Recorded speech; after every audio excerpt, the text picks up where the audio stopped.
Olá, seja muito bem-vindo a mais um episódio do videocast da revista Comunique, o meio de comunicação que fala sobre inovação, empreendedorismo e desenvolvimento regional. Hoje, nosso convidado é mais uma vez o Jonathan Ferreira, ele já esteve no primeiro episódio do videocast falando sobre o Silatec Park e hoje a gente chamou ele aqui para falar sobre impressora 3D, como isso pode ser transformado no empreendedorismo, na geração de renda, na venda de produtos. Jonathan, mais uma vez, muito obrigado por participar do nosso videocast.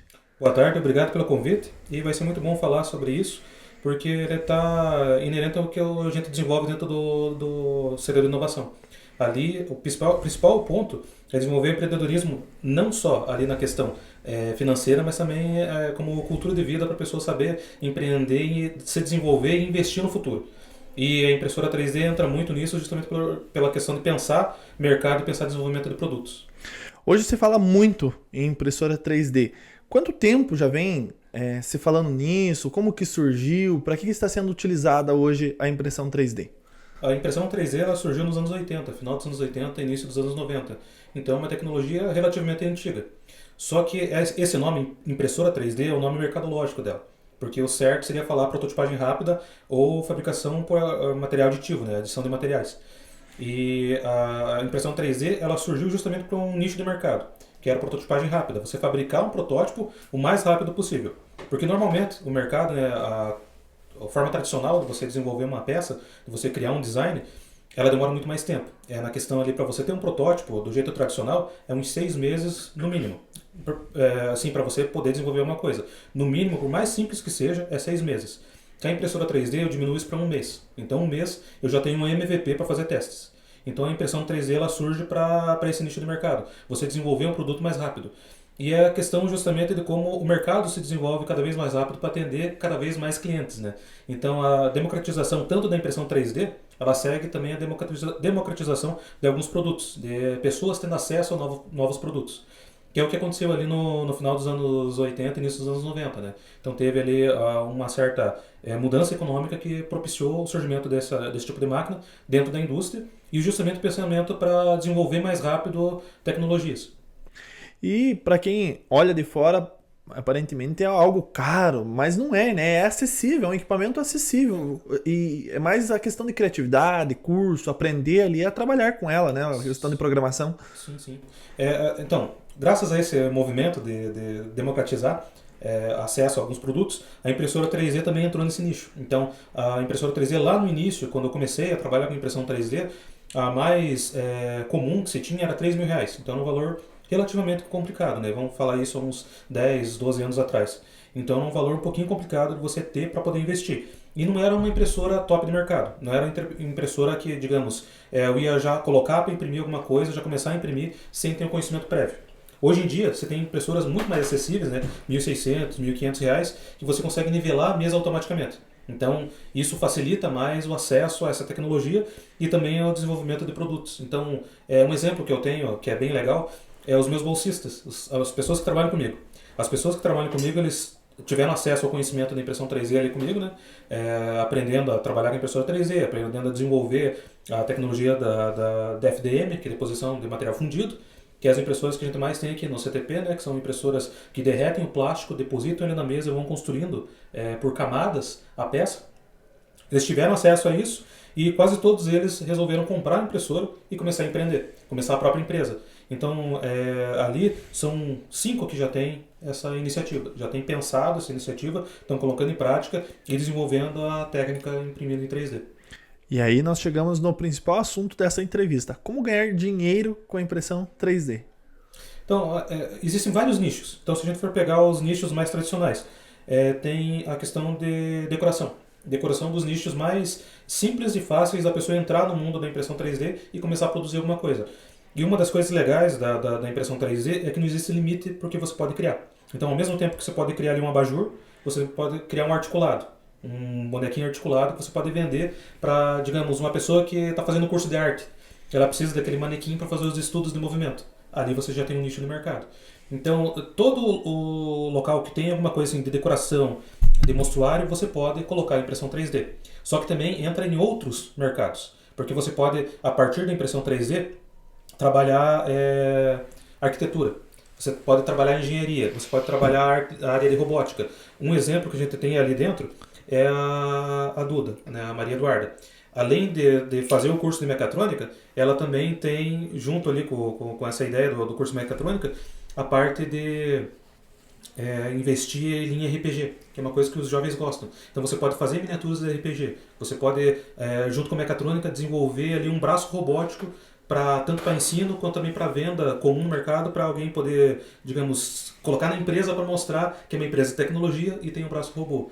Então são vários nichos que são, ao mesmo tempo que são relativamente pequenos, também tem os nichos grandes, que a gente pode usar como exemplo o que a gente desenvolve para a área de saúde. E a gente foi num evento em Londrina, e a área de saúde é uma área que está em grande desenvolvimento tecnológico. Implementar novas tecnologias.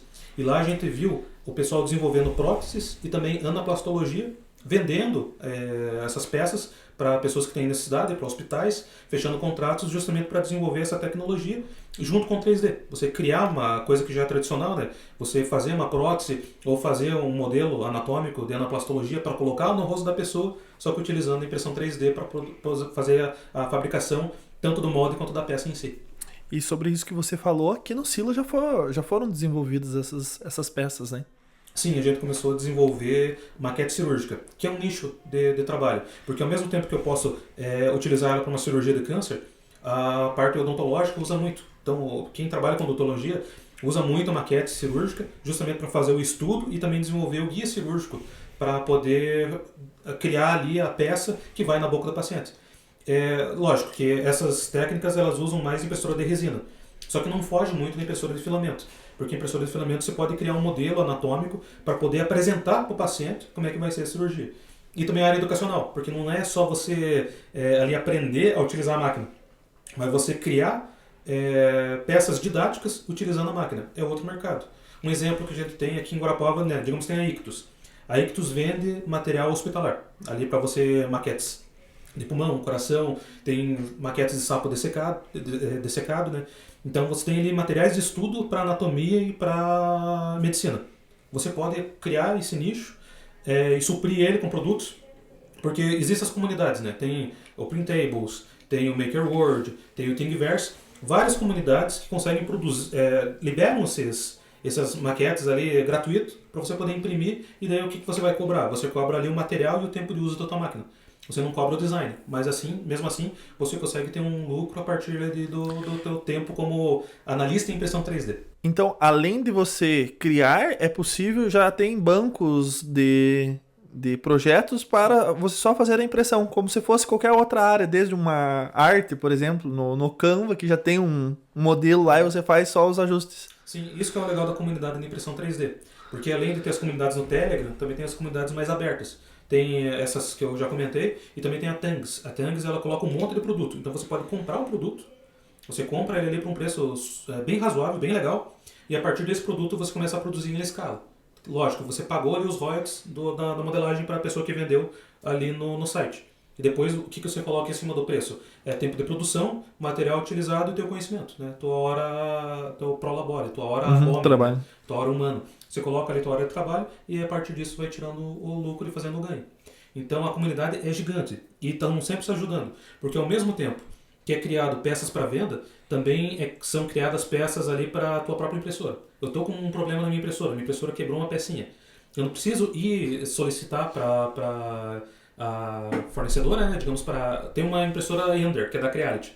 Eu não preciso mandar mensagem para a Creality para ter a peça. Eu entro lá na comunidade, pesquiso, acho a peça, imprimo e coloco na minha máquina.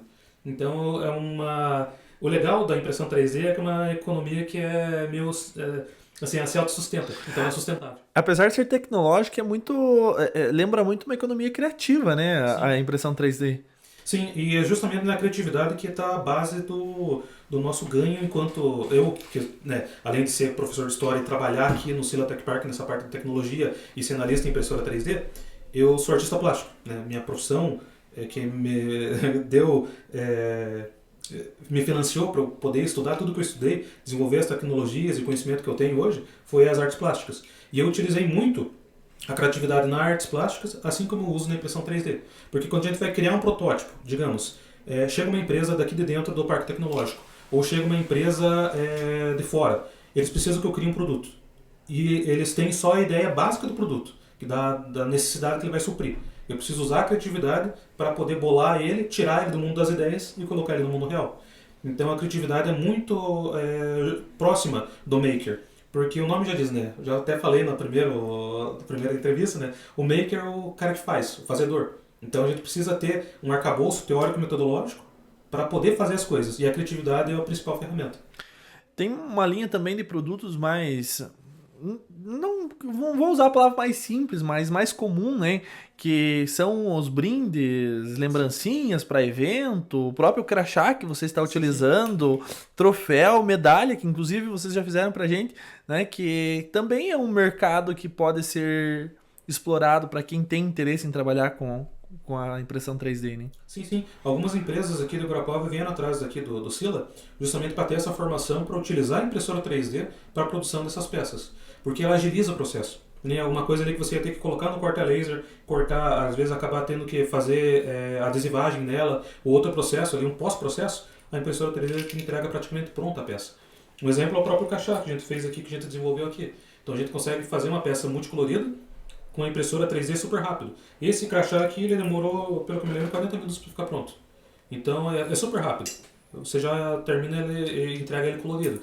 E ele demorou 40 minutos porque não estava sozinho na mesa. Tinha mais crachás junto na mesa. Então eu consigo produzir em escala uma coisa ali que vai ter uma finalidade. É uma linha de produção praticamente, né? O exemplo aqui do Sila, né? São várias impressoras trabalhando ao mesmo tempo, vários projetos sendo desenvolvidos. Lembra muito uma indústria, né? Aplicada à tecnologia, porém com investimento menor e que ocupa um espaço menor também para você empreender. Você não precisa de um barracão, por exemplo, né? Sim. Uma coisa que eu brinco, quando o pessoal compra impressora 3D, eu falo para ele, agora você se tornou um pequeno burguês, porque você se tornou dono do meio de produção. Que é mais ou menos isso, porque você tem uma mini fábrica em casa. Lógico, você vai ter que alimentar ela ali com o teu conhecimento, né? Você vai ter que estudar para usar o melhor possível a impressora, e também com a matéria-prima, que é o filamento. Só que ainda assim você tem uma pequena fábrica na tua casa que você pode fazer o que quiser. Seja coisa para dentro da tua casa, seja coisa para fora da tua casa. Então, e segue muito a origem da impressora 3D. A impressora 3D surgiu na indústria justamente para suprir esse nicho que ele precisava de produção de protótipo o mais rápido possível para colocar em prática, colocar no efetivo, testar, validar e começar a construir e fabricar do jeito tradicional. Só que a impressora 3D ela foi se desenvolvendo justamente para você, a partir do ponto que você tem a ideia, coloca na impressora 3D, já tem o produto pronto, já é para entregar para o teu cliente e partir para a próxima, ou produzir ele em massa. A gente falou no início ali sobre também para a área de engenharia, arquitetura também, né?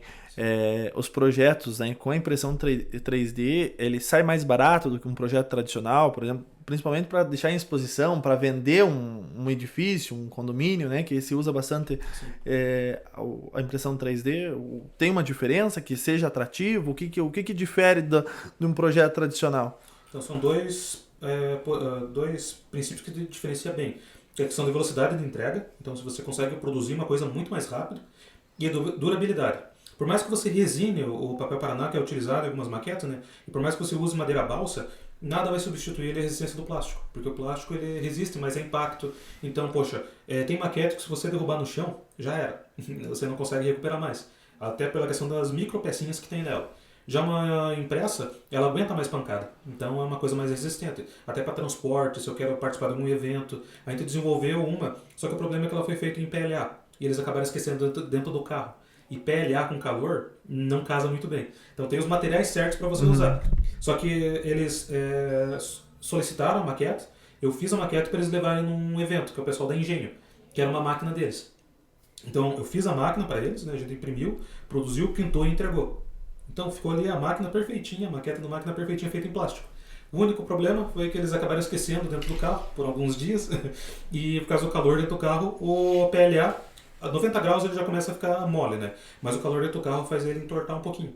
Então se a gente tivesse impresso ali em ABS, que é um material um pouco assim, mais barato e muito mais resistente, a gente não teria tido esse problema. Mas aí vai do material e da necessidade. Eles falaram que ia ser para monstruário e que não ia ficar no calor. Então a gente fez com material pelas características que vocês passaram para a gente. Mas então, produziu super rápido. Foi ali questão de uma semana para produzir o que, do modo tradicional, demoraria um mês. Então a gente consegue acelerar processos e entregar uma coisa com uma qualidade bem superior. E como que você vê o futuro disso? Tem bastante, principalmente jovens, procurando aprender a trabalhar com impressão 3D, a parte de criar os projetos para impressão, a empreender. Como que você vê esse cenário? Olha, eu vejo um futuro muito bom, porque partindo ali dos que trabalham comigo, a maioria deles ali está na casa dos 20 anos. Daí tem dois que são jovens, eles estão na casa dos 17 anos, que são os estagiários ali do ensino médio. E eles se interessaram por esse mundo e estão buscando conhecer e já compraram a impressora. E estão pedindo ajuda para eu poder ajudar eles com a empresa. Então eles já têm a ideia de empresa, já estão começando a construir empresa, a vender e empreender na área. E não se limita só a eles. Todos os que acabam tendo algum curso aqui no CTP, eles acabam se apaixonando pela impressão 3D. Então a gente consegue plantar essa sementinha de futuro da impressora 3D no coração deles e começa a brotar e já dá frutos logo de cara quando eles compram a primeira impressora. E não só limitado à questão da impressora de plástico. Agora já está sendo impressa a casa, utilizando impressoras 3D que fazem em casa. A gente tem impressoras de metal. A gente tem as impressoras que fizeram os motores dos foguetes da Tesla. Então é uma indústria que está se desenvolvendo cada vez mais, justamente pela questão da velocidade e qualidade de entrega. Você consegue produzir uma coisa ali muito mais rápido, com muita mais qualidade. E eu vejo isso na produção dos meus alunos. Então eles estão desenvolvendo, aprendendo cada vez mais e se interessando cada vez mais. Então o futuro, para mim, ali vai ser um futuro brilhante. A impressão 3D, o que era futuro já está acontecendo hoje. E é interessante também porque você une algumas características, né, da questão da criatividade, que hoje o perfil do profissional mais jovem é um perfil mais... Ele não gosta muito de processos padronizados, ele gosta de colocar o processo mais criativo em prática. É também aquela questão de liberdade, né, de empreender, não cumprir uma escala, uma jornada de trabalho, né, apesar que trabalha muito mais, né, quem empreende trabalha mais, mas possibilita esse diferencial, né, do que você cumprir uma carga horária numa empresa. Sim, você se torna chefe de si mesmo. Lógico que, né, como você mesmo falou, a cobrança é bem maior. O tempo dedicado é bem maior e é uma coisa que não tem como você fugir. Então, digamos, se eu trabalho no Sila, eu tenho meu horário que eu cumpro, apesar de às vezes ficar aqui até passado meu horário, porque eu gosto muito do meu trabalho, mas então a gente é regrado pela hora. Quando a gente empreende, a gente é regrado pela nossa própria vontade. E às vezes a gente tem tanta vontade de empreender que acaba esquecendo de comer e de dormir. Então, nesse quesito, as principais dificuldades é você criar uma forma de se regrar dentro do trabalho, né? Eu tenho dificuldade de me regrar aqui, fico pensando, poxa, se eu tivesse tocado só a minha empresa, como eu tenho uma empresa, né? Tenho minha empresa de impressão 3D, mas se eu tivesse ficado só na empresa, eu acho que eu com certeza agora estaria no soro, porque eu não ia parar de trabalhar jamais, ia continuar sempre trabalhando. E é uma coisa que eu gosto muito, e ver as pessoas abraçando isso e comprando isso como futuro para elas, para mim, como professor, né, é uma realização muito grande. Eu me sinto realizado em cada pessoa que eu vejo entrar no Espaço Maker e sair com a ideia de empreender, de pensar isso, de se tornar chefe de si mesmo. Você fala muito, né, em impressão 3D, inovação em ambientes de inovação, em universidades, né, em cidades maiores.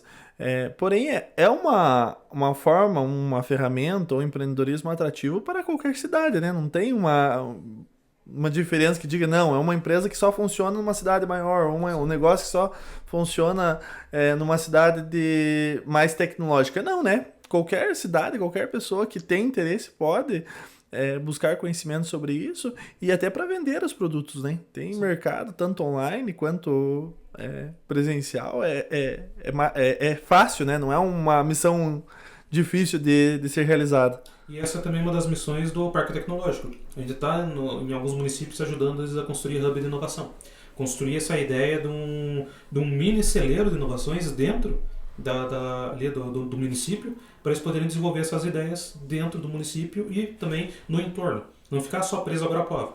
Então é também o nosso trabalho, levar para adiante a missão, né, a minha missão enquanto maker, espalhar a semente da ideia maker, da cultura maker principalmente, porque você tendo essa parte criativa, essa parte que você resolve problemas, é como se fosse uma engrenagemzinha que quando ela dá o start, ela não para mais. É como uma bolinha de neve, ela vai ficando cada vez maior, criando cada vez mais corpo e resolvendo cada vez mais problemas. Então a função primordial do maker é fazer, é resolver problema, é ter a resposta rápida. E se a gente consegue espalhar isso para outros lugares e outras pessoas abraçam essa ideia, compram essa cultura, então vai chegar um dia que não vai ter mais problema. Então todo mundo vai conseguir se resolver, um ajudar o outro a resolver uma questão e criar ali junto uma relação boa. E é legal que você não precisa se preocupar com a concorrência também, né? Porque é um produto criativo, que depende muito do perfil de quem vai fazer, né? Vai elaborar, então depende de você. Tem centenas, né, de variações de produtos que podem ser desenvolvidos, né? Então, ao mesmo tempo que tem o robista, que vai fazer, ele, digamos, eu quero uma escultura para eu colocar na minha cabeceira. Então, ele é o robista, tem uma impressora 3D, ele vai fazer. Só que aí, ele precisa do modelador. E grande parte do pessoal que trabalha com impressão 3D acaba indo para o ramo de modelagem 3D justamente para criar alguma coisa, para colocar na impressora para imprimir. E a comunidade é vasta. Então, ao mesmo tempo que tem o pessoal que só modela pensando para imprimir em 3D, tem o pessoal que só imprime em 3D e tem o pessoal que vai nichando. Poxa, eu faço decoração, eu faço peça na impressora 3D, eu desenvolvo produto, eu crio meus próprios produtos, eu crio impressoras 3D, porque uma impressora que eu tinha em casa, eu modifiquei ela utilizando outra impressora 3D para transformar ela em impressora industrial. Então, ao mesmo tempo que você tem a máquina, você consegue criar outra máquina a partir dela. E né, você como um especialista hoje da área de impressão 3D, como coordenador aqui do Espaço MEI, qual que é o passo a passo para quem quer empreender com impressão 3D? Pois, o primeiro passo é você saber que a máquina ela foi criada ali para o que você colocar, o que você fatiar e colocar para ela é para ela imprimir. Só que tem esse porém, que você precisa conhecer a máquina que você está usando, conhecer o fatiador que você está usando e se munir de conhecimento para poder operar o fatiador. Por mais que exista, que nem as máquinas hoje em dia que tem da Bambulab, é uma máquina que você fatia, coloca, ela imprime e não dá problema. Só que se você quer tirar 100% da qualidade, aí você precisa estudar. Então acho que a principal dica é não ter medo de estudar, não ter medo de ir atrás do conhecimento, de buscar o conhecimento e se preparar para a frustração. Porque isso é inerente de todo o processo criativo. Você vai tentar, você vai fracassar e vai se frustrar. Resumidamente, as primeiras peças vão sair peças feias aí, né? Que você vai ter vergonha. O que eu vou fazer com isso? Exato, mas não deixe isso acabar com a mágica. Porque, por mais que seja uma peça muito feia, lembre que foi você que criou. Aquilo é uma criação tua. É você que domou a máquina, conversou ali, uma coisa que eu brinco com meus estagiários, né? Você conversou com o espírito da máquina e a máquina respondeu. Então, aquele primeiro, por mais feio que seja, por mais que seja um cubinho de teste, aquela tua primeira peça é você que criou. Então, sempre leve essa questão. É a tua criatividade saindo do mundo das ideias, se concretizando no real e que seja aquilo que te mantenha sempre vivo, essa vontade de sempre criar alguma coisa. Você falou ali algumas marcas. Para quem quer começar, quais são as marcas mais acessíveis, mas também que te entregam um ótimo resultado? A Creality tem umas máquinas de entrada muito boas. Tem a Ender 3 V3 SE, que é da Creality, né? A Ender 3 V3 SE, que é excelente, tem nivelamento automático, é uma máquina muito barata. Só que se a pessoa quer investir um pouquinho mais, uma máquina que imprima já multicolorido, tem a máquina da Anycubic. A Anycubic, que é... O mercado se dividia entre Creality e Bambulab. Só que chegou a Anycubic com umas máquinas muito baratas e muito boas, que imprimem multicolorido. E já tem um sistema para o tremor e o movimento da mesa não interferir na qualidade da peça. Então a peça sai com uma qualidade incrível. E está muito acessível, está ali na faixa de 3.600. Só que ainda assim, se você quer começar, quer uma impressora de entrada que seja super barata e boa de trabalhar, a Ender 3. A Ender 3 é uma impressora muito boa. Eu sou meio suspeito para falar, porque eu gosto muito das impressoras da Creality, principalmente das antigas, porque foram as que, assim, as que eu mais tive acesso quando comecei no mundo da impressora 3D. Tinha as outras que eu conhecia, mas a que eu trabalhei mesmo, assim, que iniciei minha vida na impressão 3D foi com uma Ender 3 Pro. E assim, para quem tá de fora, como eu olhando, parece um equipamento muito simples, não tem muita complexidade nele em si, né? É um robô. Então a gente fala assim, eu tenho uma impressora 3D. Na verdade você tem um robô, porque ela, além de fazer a leitura do ambiente onde ela está, né, que é a mesa ali, né, ela executa uma ação em código. Então você conversa com ela por código. Então é um robozinho e não é muito difícil. Ali a questão primordial da impressora 3D é manutenção. Se você consegue manter uma boa manutenção, faz essa manutenção ali periódica de 15 em 15 dias, você nunca vai ter problema. independente da impressora que você está trabalhando. Pode ser uma top de linha ou pode ser uma básica de entrada. Se você faz a manutenção direitinho, você nunca vai ter problemas. Então, ao mesmo tempo que, assim, é simples, mas complica na hora de colocar no efetivo essa manutenção. Você precisa saber o que corrigir nela, o que mexer nela ali para arrumar a máquina.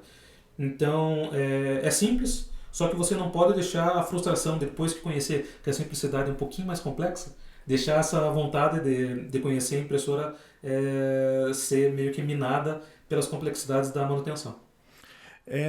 E hoje, você falou das comunidades que tem, com certeza a internet tem muito conteúdo, Sim. mas na nossa região, Oscila é o ambiente mais propício, né, o Oscila Tech Park, para as pessoas procurarem conhecimento sobre impressão 3D hoje com vocês? Sim, aqui a gente é um polo, porque todos os espaços maker que fazem parte da REM, da nossa rede de espaços maker, eles vêm ter curso aqui comigo. Então, a gente tem, assim, na região de Guarapuava e dos demais municípios, a gente é um polo de impressão 3D, tanto no conhecimento quanto pegar esse conhecimento e colocar na prática. Tem os outros que estão começando a desenvolver agora e estão implementando legal, né? A gente tem até o exemplo, num dos primeiros que vieram atrás da gente aqui para ter formação com impressão 3D, né? A parte das escolas municipais, escolas estaduais e também do Pelotão Esperança. Então a gente já tem ali os frutos, mas ainda assim a gente ainda é o expoente desse conhecimento. Show de bola. Qual que é a mensagem final para quem se interessou no assunto de impressão 3D ou já tem interesse por estudar, né, e empreender nessa área? Como eu disse, não se frustre com o primeiro erro. Vão atrás de conhecimento, né? Aprendam a máquina que você está usando, estudem a máquina que vocês vão escolher e não deixem se frustrar por o primeiro erro. Porque todo erro é um processo de aprendizagem. A gente não pode esquecer que é errando que se aprende. Então, não desistam. Se fez a primeira peça e ela ficou feia, faz a segunda peça, faz a terceira peça e vai tentando melhorar. Não deixe o primeiro fracasso minar a tua vontade de fazer a impressão perfeita. Muito obrigado, Jana, por mais essa conversa. Eu que agradeço, muito obrigado. Isso aí, chegamos ao final de mais um episódio do videocast da Revista Comunique. Nos vemos aqui no mesmo horário, na próxima semana, com mais informações e conteúdos relacionados a empreendedorismo, inovação e desenvolvimento regional. Até mais, tchau, tchau.